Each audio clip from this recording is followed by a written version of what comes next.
Buyurun. 13 yaşındaki bir yetişkinliğe yaşına çatmamış bir uşağı 24 yaşındaki bir oğlanla evlendirirler ve dünyaya bir uşaq getirir. Buna normal değiller.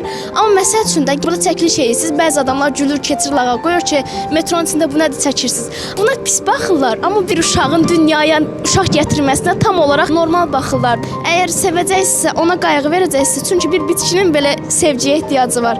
Mənim bu həyatda ən böyük istədiyim, ən çox istədiyim şey ata sevgisi olub. Mənim varım olub, amma verməyib. Yəni siz olun, evladlarınıza hər zaman sevgi verin. Məsəl üçün 9-a qədər oxumuşam. Mən 14 yaşımdan bəri işləyirəm. Hal-hazırda mənim 18 yaşım var. Məncə evladlarınızı kimsəsiz qoymayın. Mən özüm də nişanlı olmuşam, nişana atmışam da. Mən ailəm məcburi.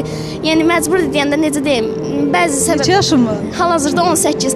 Yəni mən də 16 yaşımda nişana atmışam. Mənim tam 3 ilim gedib. Siz olun, evladlarınızın həyatını yandırmayın. Çünki böyüyəndə evlad deyəcək ki, mənim bu halda olmamın səbəbi tək ailəmdir. Heç vaxtı evladlarınızı evləndirmək üçün tələsməyin. Onlara gözəl gələcək bəxş eləyin. Mən sizə alqışlayıram. Mən də səni alqışlayıram. Yaşıma görə çox böyük düşünürsən. Gəlsəm də qucaqlayım. Mən sənə. Möhkəm ol. Həyat belədir, neyini, çətindir.